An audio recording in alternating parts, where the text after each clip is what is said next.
Hello everyone, welcome back to my YouTube channel. ඔන්න ඉතින් කාලෙකින් අපාරට පොල් වැටෙනවා වගේ ආපහු vlog එකක් කරන් ආවා. ඊට පස්සෙවත් සතියවත් vlog ගේන්න මම පොරොන්දු වෙනවා. මේ දැන් මාස දෙකක හෝ තුනක විතර ඉඳන් එකතු වෙච්ච ක්ලිප්ස් කිහිපයක්. මට මතකවත් නෑ මේ කේක් දුන්නේ කාටද කියලා සමහර කේක්. ඒ විතරක් නෙවෙයි මේ වගේ සමහර වීඩියෝ ක්ලිප්ස් ඉතුරු ටික නෑ. කොහොම හරි මට හිතුණා මේ ටිකවත් එකතු කරලා vlog එකක් දාන්න කියලා. මොකද මට කාලෙකින් ගේන්න බැරි වෙච්ච නිසා. ගොඩක් කරදර ආවා. ඒ ඔක්කොමත් අස්සේ තමයි කේක් හැදුවේ මේ දවස් ටිකේ නම්. බලමු හදපු කේක් මොනවද කියලා. මම මේ සුදු පාට ක්‍රිෂාන්ති මට මතක හැටියට මේ මල්වර නම ඕක. ඒ අරන් ගියේ ටිකක් අලුත් විදිහේ කේක් එකක් හදන්න. මම ෆස්ට් ටයිම් try කරපු කේක් එකක්. මම ඒත් එක්කම ඒකේ වීඩියෝස් දාලා තියෙනවා. මොකද ඒක හදන වීඩියෝ ටික නැහැ. ග්‍රීන් කලර් වලින් තමයි ඒ ගර්ල් කේක් එක ඉල්ලුවේ. ඒකට මේ විදිහට සුදු පාට ෆ්ලවර්ස් සෙට් කරලා තමයි කේක් එක හැදුවේ. ඊට අමතරව golden leaves දැම්මා. උතන 1 kg කේක් එකක් තියෙන්නේ. බටර් කේක් එකක් වගේ තමයි මට මතක. ගණකයක් වගේ හැඩයට හදපු කේක් එකක් ටිකක් අන්කොමන්. මේ ක්ලිප්ස් ටික මම අප්‍රේල් 12 වෙනිදා ගත්ත ක්ලිප්ස් කිහිපයක් මම vlog එකක් කරන්නම් කියලා හිතාගෙනම තමයි මේව රෙකෝඩ් කරේ. ඒත් අවාසනාවකට වගේ එදා කේක් ටික හදලා ඉවර වෙනකොටම ආරංචි වුණා ආච්චිම නැති වුණායි කියලා. ඉතින් අපිට හදිසියෙම එහෙ ගෙදර යන්න වුණා. ඉතින් මට vlog එක කරන්න ආපහු රෙකෝඩ්ස් කරන්නත් බැරි වුණා. මේ ටික විතරයි මං ගාව තියෙන්නේ.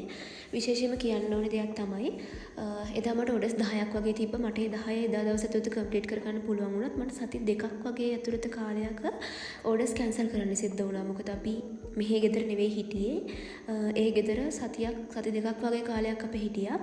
ඉතින් අපිට ඕඩර්ස් කැන්සල් කරන්න උනේ එකෙන් ගොඩාක් කස්ටමර්ස්ලා පහසුතාවයට පත් වුණා. ඒ වගේම සමහර කස්ටමර්ස්ලා කිව්වා නංගි ඔයාගේ වැඩ ටික කරගන්න. මම ඒක මොකක් හරි මැනේජ් කරගන්නම් කියපු අවස්ථාවක් තිබ්බා. ඇත්තටම ගොඩක්ම ස්තුතියි මට ඒ සහයෝගය දැක්වුවට. මේ ඔයාලට පේන්නේ මම හදපු වෙඩින් කේක් ඕඩර් එකක්.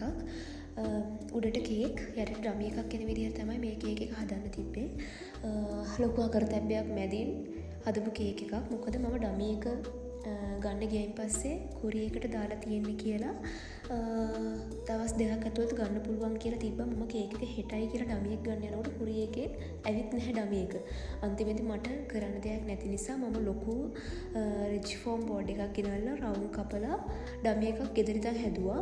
ලොකු වෙලාවක් ගියත් කරන්න දෙයක් නැහැ.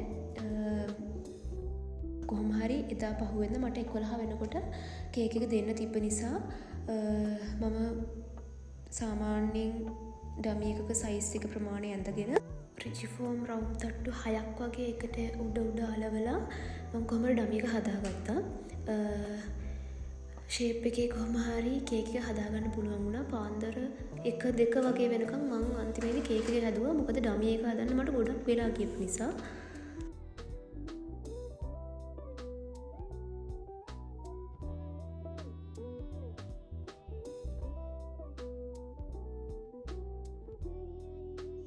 මේ තියෙන මම හදපු වෙඩින් කේක් එකේ ෆයිනල් ලුක් එක.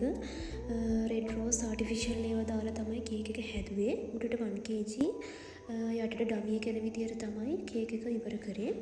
එදා මට තිබ්බ තව ඕඩර් එකක් කම්ප්ලීට් කරන්න චූටි බබේගේ බර්ත්ඩේ එකට ස්වීට්ස් දාලා ටිකක් පොඩි බබෙක්ට ආස විදිහට ඒ කේක් එක හදන්න තිබ්බේ. මේ ක්ලිප් එකේ අනිත් පැත්තෙන් පේන්නේ වීඩියෝ එක පෙබල්ස් ලොලිපොප් වගේ ඇඩ් කරලා තමයි ඒ කේක් එක මම හදලා ඉවර කරේ. මෙතනින් එහාට නම් ආපහු මතක නෑ මොනකටද මේ කේක් ටික හැදුවේ කියලා. මේක නම් මගේ යාළුවෙක්ගෙන් හම්බුන ඕඩර් එකක්. ක්‍රිකට් ටීම් එකට තමයි මේ කේක් එක හදන්න තිබ්බේ. මම හිතුවට වඩා ලස්සනට ඒ ඕඩර් එකත් මට කම්ප්ලීට් කරන්න පුළුවන් වුණා.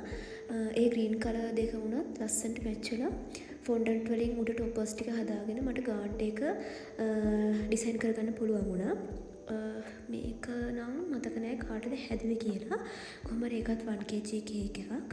මේ මිනි කේක් එකක් මම හදපු අම්ම කෙනෙක්ගේ බර්ත්ඩේ එකට හදපු මිනි කේක් එකක්. ඊළඟට තියෙන කේක් එක එන්ගේජ්මන්ට් එකකට මම හදපු කේක් එකක්. උඩ ටික තනිකරම වයිට් පර්ල්ස් දාලා ෆ්‍රෙෂ් රෝස් ෆ්ලවර්ස් දාලා තමයි ඒක මම ඉවර කරේ. මේ තියෙන්නේ මිනි කේක් එකක්. සමා වෙන්න බෙන්ටෝ කේක් එකක්. රෙඩ් කලර් වලින් ඩිසයින් කරලා. මේකත් මගේ යාළුවෙක්ගෙන් මට හම්බෙච්ච ඕඩර් එකක්. එයාගේ තාත්තගේ 51 වෙනි උපන්දිනයට තමයි මේ කේක් එක එයා ඩිසයින් කරගත්තේ. යෙලෝ කලර් එකයි බ්ලැක් කලර් එකයි මික්ස් වෙන්න තමයි ඒ කේක් එක එයා ඉල්ලුවේ. එතකොට මේකත් මම හදපු තවත් ඕඩර් එකක්. බෙන්ටෝ කේක් එකත් එක්කම කප් කේක් සැන්ඩ්විච් එකක්. මේ ඔයාලට පේන්නේ මම හදපු තවත් කප් කේක් 6ක ඕඩර් එකක්. එක දිගට ඔන්න ක්ලිප්ස් ගොඩක් හම්බුණා. තව කේක් තියෙනවා හදපුවා දාන්න විදිහක් නෑ. මොකද ඒ වගේ අගක් මුලක් කොහෙවත් හොයාගන්න බෑ. ඉතින් පුළුවන් ටික දාලා ඔන්න මම vlog එකක් අරගෙන ආවා. මම ආපහු පිළිවෙලට vlog එකක් අරගෙන එන්න. මේක හදිස්සියෙන් එනවා. මොකද කාලෙකින් vlog එකක් ගන්න බැරි වෙච්ච නිසා.